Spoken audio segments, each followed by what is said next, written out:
Hello friends, welcome to my channel Easy IELTS. I hope you've enjoyed my previous videos and yet another video for you to enjoy learning. Wish you all very good luck with your learning. Enjoy learning. Do you think parents and children should become friends? No, absolutely not. I don't think parents and children should become friends. Having said that, I must admit that parents should be very friendly with children and children should have the liberty to come and say anything to their parents, and that will help them to have an open relationship between parents and children so that children will feel free and comfortable communicating and clarifying things from their parents. At the same time, parents also will be very comfortable knowing that their children are doing the right thing and their children are safe at all times.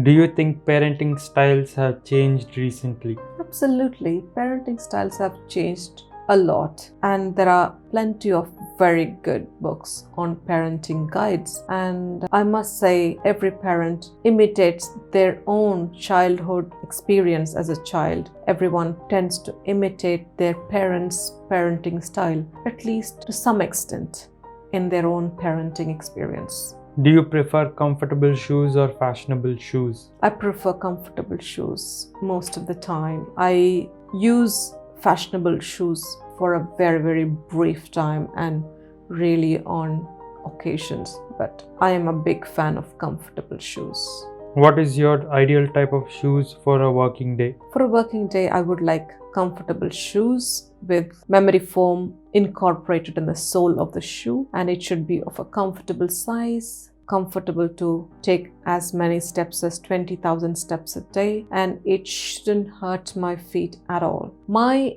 go-to sentence for judging whether it's the right shoe or not: I shouldn't be able to feel any pain at all even after 14 hours of wearing those shoes, and that's the type of shoes that I wear for my work life. What are the psychological benefits of play in childhood? I think the psychological benefits of play in childhood have a large impact on their personal development as a child as well as adult personality when they grow up, because if they're able to handle unexpected turnout of the events in play, unexpected occurrences of frustration during the time of play, and their use of negotiation skills and socialization skills and their development of interpersonal relationship with their peers during the time of play, all of these collectively help them towards a well-rounded psychological development of a child, and this is imperative for a happy childhood and also a very happy adulthood. Do you like psychology? I love psychology. I studied psychology in my degree and I applied psychology in my master's degree, and I think psychology is very interesting. It tells it all. It tells why a person behaves in a certain way in a certain time and in a certain scenario, and it's really helpful to understand human mind and why it works. Not only it helps me to understand others, it helps me to understand my own feelings and emotions, and it helps me to control myself whenever I need to control in terms of me getting annoyed or something like that. It helps me to reflect on my own emotions and keep a tab on a pleasant demeanor at all times. What is your least favorite subject? Why? My least favorite subject was history. I wish I had known why. For some reason, I couldn't convince myself in my childhood why it was important for me to know the history in all of its complexity and diversity. Somehow, I just didn't enjoy learning history. However, I did work really hard in order to get good marks because my percentage was really good in all other subjects. I didn't want history to look bad, so I did struggle to do well, but I never enjoyed studying history. What is your most favorite subject? Why? My most favorite subject is science. I don't know it. I don't know why it was my favorite. I just enjoyed studying science, and studying science was effortless in comparison to the tremendous effort I had to invest in learning history and get good marks in my history. However, science learning was a pleasant and effortless experience. What do you think about education? I think education is absolutely important, and it is as important as food, and human mind has to be educated. I talk about education which includes formal education at school, college, at university, and I also believe self-education is really important, and there are tons of material available online and offline to educate oneself in the areas that one needs to be educated. Overall, I believe every day is a learning day, and education is the best part of life. Which is better in your opinion, homeschooling or institutional schooling? In my opinion, institutional schooling is better. I'm not saying that homeschooling is no good. Homeschooling is good as well in most countries where it becomes necessary to homeschool the children. But in my opinion, and in the country where I reside, I think school in the institution, whether it's called a school or college or primary school, it is best that it's done in the institution. Just because of the infrastructure that it takes, the amount of effort, resources, funding, number of staff, and the diversity that it renders to the education, and most importantly, the social aspect of the children getting to experience with their classmates. I think that's the best part, and it is inevitable for a child's growth and development that they study in an institutional school, at least part of their schooling, if not whole of it. What do you think about charitable organizations? I think charitable organizations are amazing organizations organized in order to help the needy, poor, and the ones who are in need of funds. And I think these non-governmental organizations who do charitable work are doing a phenomenal impact in making a positive difference in our world. What is the most essential quality required for happiness? I think the most essential quality required for happiness is the ability to handle frustration as it comes in life. All humans go through phases of success, phases of exhilaration, and phases of sorrow. And oftentimes, life doesn't hand in the things that we wanted to hand it to us at the time that we want it, and hence the resultant effect is frustration. And when a human learns how to handle this frustration and works on one's frustration tolerance levels with time, I think the happiness factors go high as well. Hence, I think the ability to handle frustration is key to happiness. Can patience be cultivated? Of course, yes. It can be cultivated, and the more one practices activities requiring patience, the better the level of patience in one's life. And I think practice makes patience better, and in my personal life I've found it really helpful to allow myself in circumstances where it requires a lot of patience, and the resultant effect is amazing, and I quite like the result.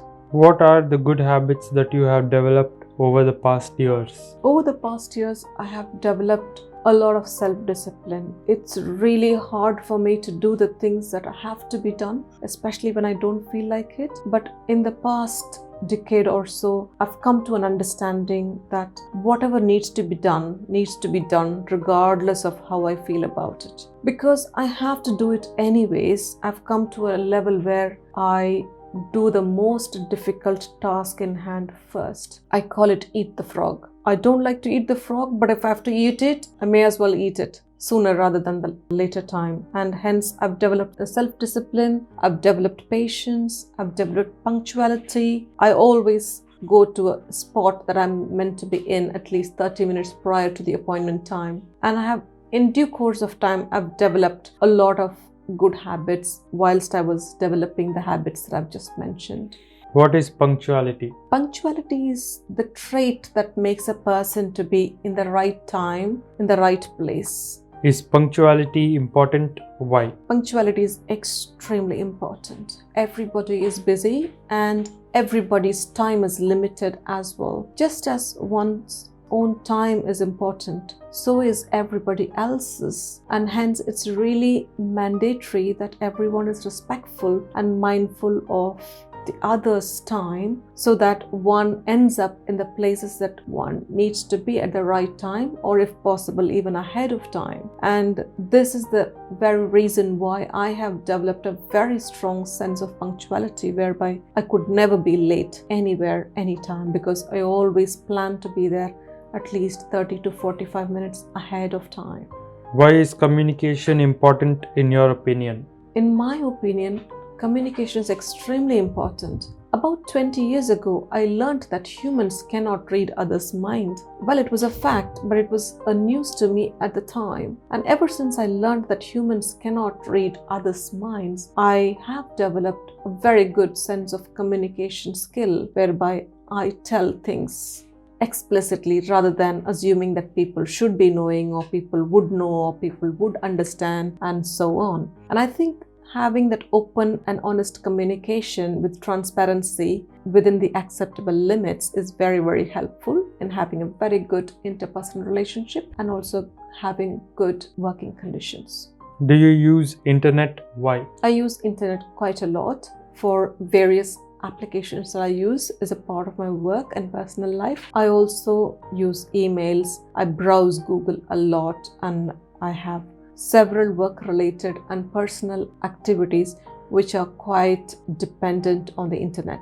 Do you use emails? Why? I use emails to communicate locally, nationally, and internationally, and it helps me to communicate along with ability to send across the documents and paperwork that needs to be sent, and that makes the communication really quick and smart, and it is at the click of a mouse that I get to know what other people plan. Should children be allowed to use mobile phones? Yes, I think children should be allowed to use mobile phones, and the level of supervision should go according to the age, autonomy, and decision-making capability of the child. And unsupervised times are allowed, but if the child is too young or vulnerable in certain aspects, the child should be supervised at the time of use of mobile phones. Do mobile phone and internet help in childhood education? Of course, yes. Right from primary school, children have a lot on their login and usernames, and they are given apps to download, and their homework and assignments, submission, they're all linked into their online platforms for learning and doing their online submissions of assignments. Is discipline important in childhood? Yes, of course. Discipline is extremely important in childhood because there is sufficient evidence to say that children who have experienced significant amount of discipline feel very secure in their life because they feel the boundaries that they can go to and they can't go beyond. Whilst there is also evidence to say that children who did not have high levels of discipline found it really hard to find their feet, and they struggled in their own psychological and emotional development, especially during childhood. Do you like rules? Yes, I do. When I was a child, my parents put in a lot of rules on me. At the time, I didn't like it, but over time, I started enjoying doing the rules because I understood that when I followed the rules, the consequences were a lot more easier for me to handle and life was easy. And there were rare occasions where I broke rules, not because I wanted to rebel, but because I really didn't like that particular rule. And I definitely didn't like the consequence. And hence I went back to my previous thought of, okay, let me follow the rule. Rules make my life easy. Rules make everybody's lives easy. So then now I became a big fan of rules. Not that I have a long list of rules, but I'm just saying that I don't mind the rules and I think it's good to have some sort of structure and plan in place. What is your least favorite childhood family rule? My least favorite family rule in childhood was so memorable to me because we had a lot of guests coming into our home and they tend to give a lot of cash to us as they leave home. And my family's rule was no matter who gives, we are not meant to receive. No matter how much pressure is laid upon us, we are not there to receive any gifts from any of our guests. Because both my parents strongly believed that it was more blessed to give than to receive. And hence, my parents always said that we could never receive it. And if they said, if you ever want to be engaged in this sort of giving gift and activity, They advised us to study well, grow up, earn more money, and give to others rather than receiving gifts from our guests. It was a very hard rule to follow, but I must say, I absolutely believe that it's more blessed to give than to receive. And I am indeed happy that my parents made a very hard rule not to receive gifts from our guests. Do you think siblings are important? Why? I think siblings are absolutely important for one's growth and development because they are permanent friends, whether younger or older. And we children tend to learn a lot from other children in the same family. And siblings help in way more ways than words can ever express. And I think every human being is really gifted if one has siblings.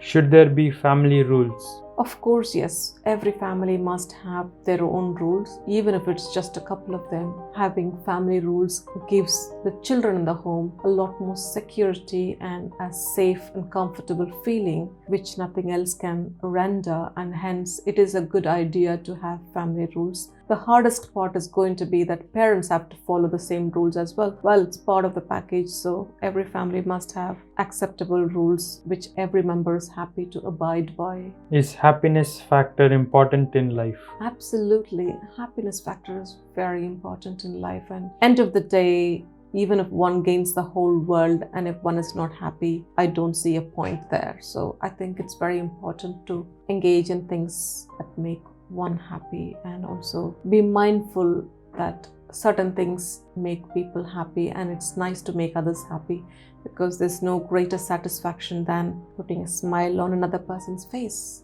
Is stress helpful or harmful? I look at stress at different levels. There is something called eustress. That is a tiny bit of pressure to improve the performance. And that is a very, very good thing. And I think every human being should have a bit of pressure, which helps a person just come out of the comfort zone and excel in doing whatever they do. At the same time, I wouldn't say that taking that pressure too far will be a good thing, because taking that pressure way too higher than one's threshold will make the individual perceive that as distress. Whilst eustress is a very good thing, distress is a not good thing at all. It is very harmful. It can cause burnout and stress in individuals and teams and plummet the performance to the boots. So I think eustress is good.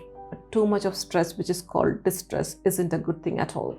What is comfort zone in your perspective? In my perspective, comfort zone is something that I am when I'm asleep, because I don't do a thing. I keep myself as comfortable as possible. But at the same time, I do know that I don't learn in my comfort zone. So learning, growth, development, improvement, all of this happen only outside the comfort zone. So when I'm too comfortable, there isn't much happening. Whereas when I'm outside my comfort zone, there's so much going on in life. Should everyone learn to play a musical instrument? I think everyone at least try to learn a musical instrument. It is fun. All my loved ones can play musical instruments and I can't, and I do feel sad about it. I tried, but I wasn't successful, but I think it's worth the try. Why are hobbies important? I think hobbies are really important to be able to channelize one's interests, energies into acceptable mediums. And I think it's important that one has some hobbies to also improve one's own self-esteem, happiness factor, and satisfaction of life. Have you participated in extracurricular activities in school? Yes, I have participated in a lot of extracurricular activities at school, and my siblings were very, very supportive of me as I participated in those events. And at the same time, I had really good teachers, and my parents absolutely enjoyed it. So just to make everyone else happy, I was participating in those activities. Interesting enough, that gave me a lot of personal happiness too. Why are extracurricular activities important in school? I think extracurricular activities alongside curricular activities leads to a well-developed, well-rounded personality development in a child. I think that's an excellent foundation to start one's life with, and it is an enjoyable thing for everyone involved, and why not? I think it's a good thing.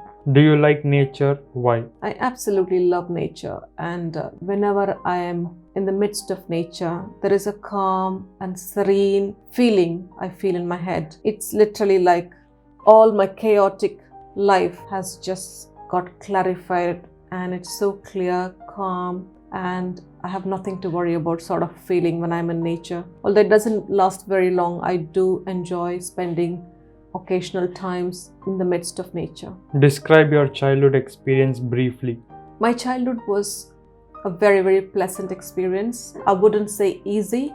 We had to go through a lot of difficulties, and we were taught that we were born to shine. And the place where I was in my childhood wasn't very easy to shine. We had to work a lot in terms of educating ourselves, educating each other as a group of children, and we had to work really, really hard, and nothing ever came by easily in life. We had to wait for everything. We had to earn it, and even if it was respect or pocket money, we had to earn it. So nothing was free, and we had to do things in order to gain things. And we learnt in childhood quite early in life that there is no gain in life without pain. And sure enough, I did learn this very important lesson in my life called hard work is the best investment that a man can make. And I think I have invested substantial amount of hard work in my childhood. What is your most favorite activity on a sunny day?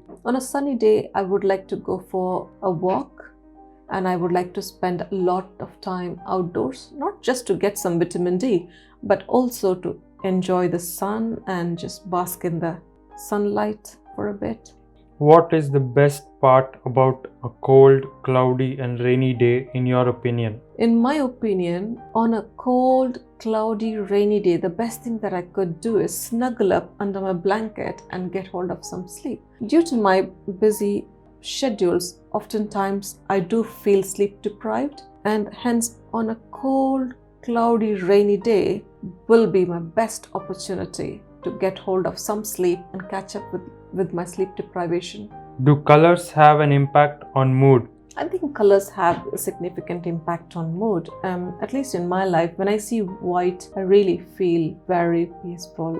When I gaze upon ice blue or sky blue, I feel very serene and relaxed. Whereas when I see red, I'm kind of more awake, alert, and ready for action sort of feeling. When I see darker colors such as dark gray or navy blue or black, it's sleeping time sort of message going into my brain. So I think colors have meaning.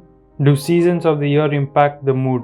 Not in my case, but many of my friends have seasonal affective disorders whereby they do feel depressed in certain seasons and they normalize during certain seasons of the year. But to me, not much of an impact.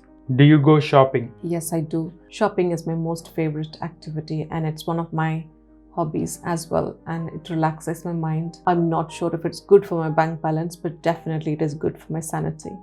Hello friends, did you enjoy watching the video? And I hope you would have heard very good variety of sentence structures, vocabulary, and how different words are used to mean the same. Like you would have seen me resort synonyms in order to avoid repetition of the same word time and again. So a speaking test is an opportunity for the test takers to demonstrate the range of vocabulary that one can handle, and not just handle, but handle well, articulate it clearly, and pronounce words to an extent that it can be understood by most people in the world. And I hope you enjoy learning in the subsequent videos as well. See you in my next video.